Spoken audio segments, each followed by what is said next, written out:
So you may be tired of living in your own country, working in your own country. Some of your friends work overseas. You're sort of jealous of the fact, and they seem to have this nice lifestyle, especially when you're young and you want to pack up your bags and go. Before you go and you're thinking about working, the most common job that most people would say, I can be an English teacher. I certainly have done English teaching in the past. In fact, I have been an IELTS examiner in the past.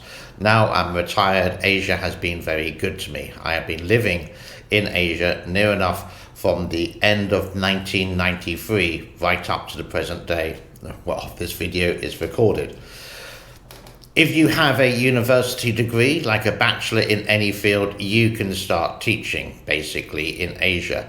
You would actually really also need a teaching English foreign language course.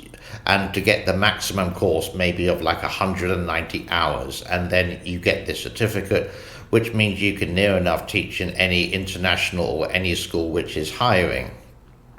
But one thing you always have to think of: why would an employer employ you? In other words, this sounds a little bit arrogant and a little bit impolite. You have to be better than the local.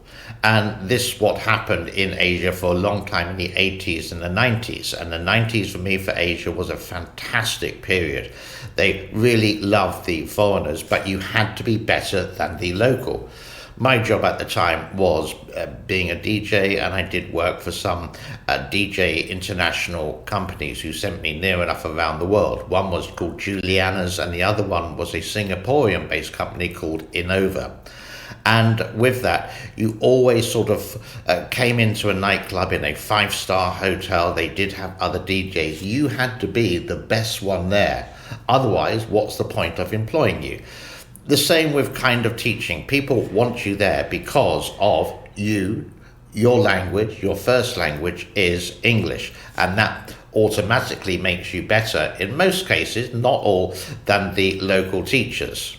So, how to get a job? Well, there's hundreds of jobs online. Just type in English teaching job, and it depends on your salary. For example, if you want to come to Cambodia, you would get something like maybe $1,000 per month, and maybe 2,000 in between there. If you go to Thailand, it's going to be higher. You should be able to get about 2,000, 2,005. Yeah.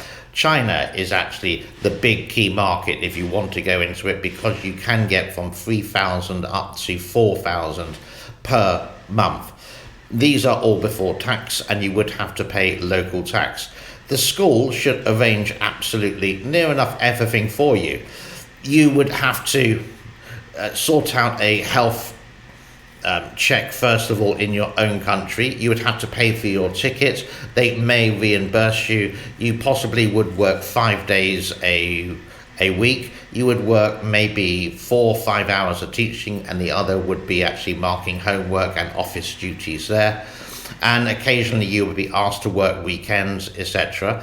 And they should pay you in full at the end of the month. Now, do be careful. There are some scams that they would say, oh, we'll give you probation for 6 months, and then after that, they say, thank you very much, no thank you, and have only paid you half the amount of money. You have to have a good contract, all right?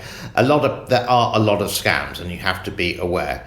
My advice for this one is actually go to the actual country, maybe on a tourist visa, maybe on a business visa. I think business would be better if you can get it, because they're quite hard to come by, and just go to the schools and ask.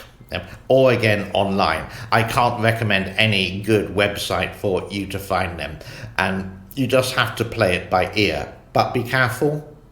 Make sure that contract is firm and solid before you get into the school, and you know exactly what you're getting into. But China, you can get quite a high salary, and every year they may give you like a couple of weeks off, or you have the summer holidays and the winter holidays. The summer is the same as in the UK, and the winter would be near enough around the Chinese New Year time, but they would give you Christmas Day off, perhaps, like that.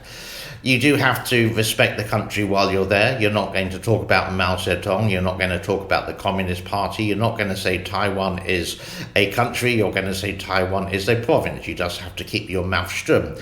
Like in a lot of countries, like in Thailand, just don't talk about the royal family. Period. That's it. Just don't even go down that path, even when you're drunk in a bar with your friends. And it may seem at first the fairy tale that you live in that country because you don't really work hard, you get a bucket load of money, it seems quite easy, the accommodation may be included, and it's a lot cheaper than America or Sweden or Norway or England, for example, and you can actually save a pretty penny. But do try to save. The main reason why you're working in that country is to make money, and you should try to get more money than you would in your own country. So it's sort of like an investment.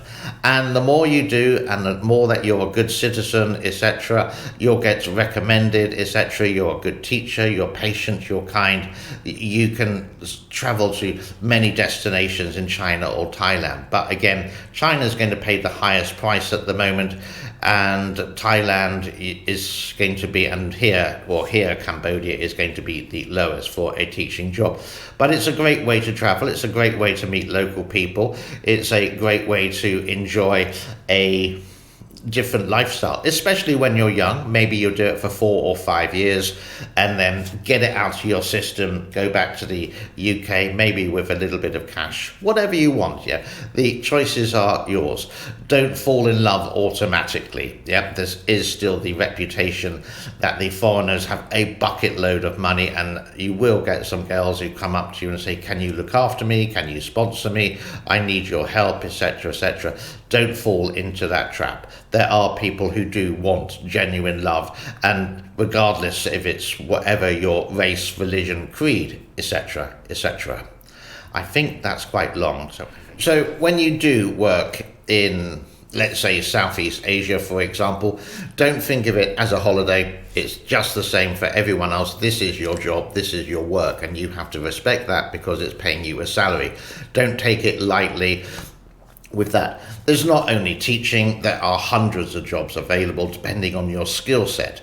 But again, the main essential is, why would that boss employ you? Now, it may be your company. You may work for HSBC. HSBC, for example, they may send you to the Hong Kong branch, the Shanghai branch, the branches in the Philippines, just for example. So there is a multitude of jobs there, and working for a big stable company, they're going to take care of all your visa requirements. The company, near enough, whether it's a small school or a big corporation, should look after your visa requirements and make sure your visa is always valid, because you don't want to overstay your visa in a country like China, for example, where they're not going to look lightly on you overstaying, or in Bali could be even worse, etc., etc. So this is just a ramble and to inspire that you can, and especially if you're young. So what about if you're 40 years old? There are still opportunities, but in Asia, the older you are, actually it's harder to find, to be really honest.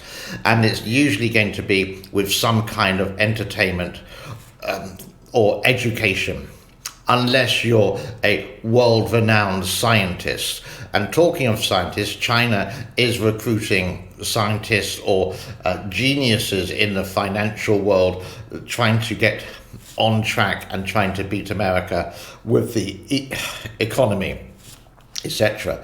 So there are opportunities there, but whatever you do, don't diss your own country, don't sell secrets to another country, and you can get a lot more money for it. But these are swings and roundabouts, and now I am actually just rambling on. So let's leave it for today. If you do have any comments, let's just leave it in the section below.